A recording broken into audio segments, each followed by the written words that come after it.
The counterattack actually originates from internal struggles within Iran. People who have been following recent events must be wondering why Iran suddenly seems so aggressive again.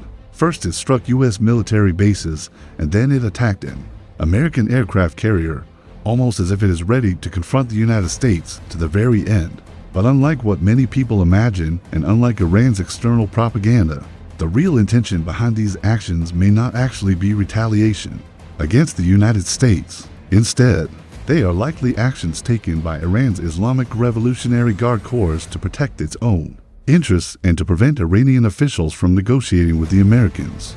Right now in Iran, everyone seems to be focused on dividing the benefits among themselves, and almost no one truly cares about the country's future.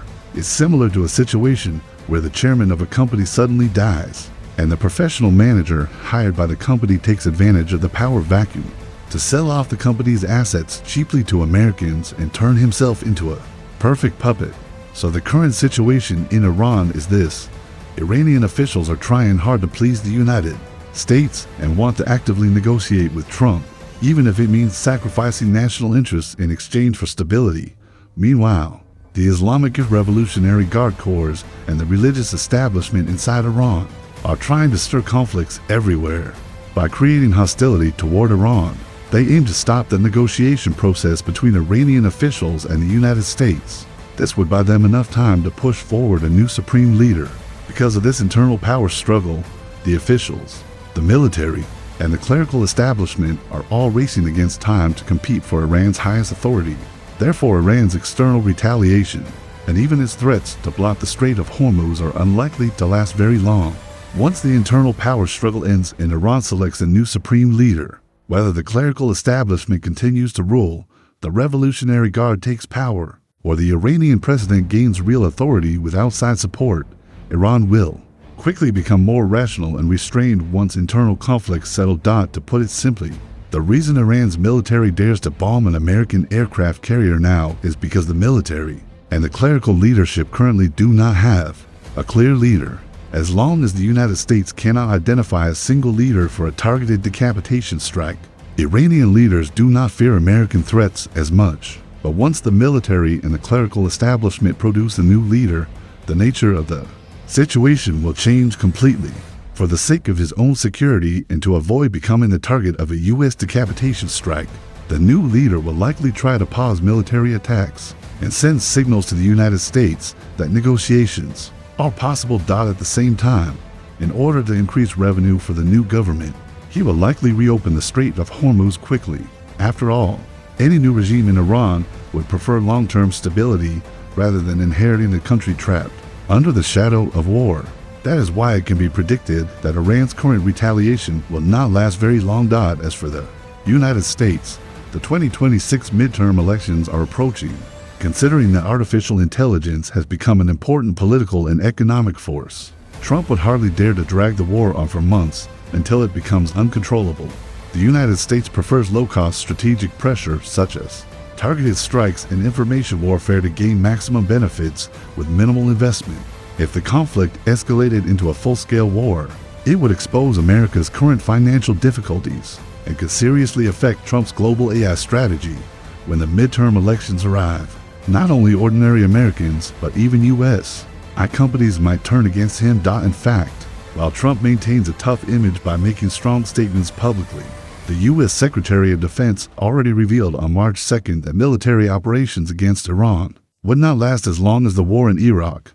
However, looking at Iran's situation today, if it could still be easily crushed by the United States, it would largely be the result of its own internal problems. From 2013, before the sanctions, to the present day after the sanctions, Iran had at least 3 opportunities to change its difficult situation. But each time those opportunities were lost because of internal political struggles. In 2013, when China proposed the Belt and Road Initiative, Iran's Chabahar port was chosen as an important project. China offered to invest $2.3 billion to help build the port and share the operating profits.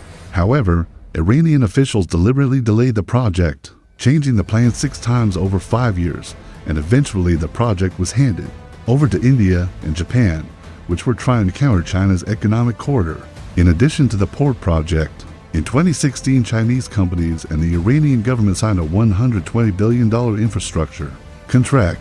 Yet local Iranian officials later unilaterally canceled the agreement and instead turned to European companies that had only made empty promises. Their public explanation was that relying too much on China would harm Iran's sovereignty. But the real reason was simple. Many Iranian elites, including some leaders of the Revolutionary Guard, have their families living in Western countries. For example, the children of Iran's former vice president and foreign minister Zarif hold U.S. citizenship. Even the second son of Supreme Leader Khomeini reportedly owned hundreds of millions of dollars worth of real estate and business assets in places like London, Dubai, Frankfurt, and Spain. Since 1997, the United States has tried various methods to influence Iranian elites. These methods included providing easier channels for their children to study in the United States and helping them settle and work there. Because of this long-term influence, Iran has gradually become a place where powerful elites enrich themselves rather than focusing on the country's future. Officials, clerics, and Revolutionary Guard leaders often care more about how much money they can gain now than about Iran's long-term development. This is also why Iran introduced policies like the dual exchange rate system, which effectively used national funds to subsidize capital flight. If we move forward to 2018, that year became a major turning point for Iran's economy after the United States removed Iran from the global banking settlement system and restricted its oil exports. Iran's economy began to deteriorate rapidly. In theory, Iran could have relied on oil exports through the Strait of Hormuz to survive for at least 10 years. But the global pandemic that began in 2019 quickly drained Iran's financial reserves. By 2021, Iran's financial system was already facing serious bad debts, and the Iranian rial began to lose value rapidly. Under pressure from this crisis, Iran signed a massive $400 billion investment agreement with China. This was supposed to be Iran's last major opportunity to change its economic future by developing industry and increasing its economic self-sufficiency. However, the project stalled almost immediately. Iran wanted China to provide large amounts of cash in US dollars first in order to stabilize prices and fill the government's financial gap. But because corruption and capital flight were already widespread in Iran, China and other countries were unwilling to provide such unconditional funding. Even after the Chinese yuan began to circulate in Iran on a small scale, Chinese investment projects faced constant interference from local Iranian officials and power groups demanding additional benefits. As a result, despite the $400 billion agreement, rising costs and endless obstacles prevented the projects from moving forward. In contrast, Russia faced similar Western sanctions after the Ukraine war began on February 24, 2022.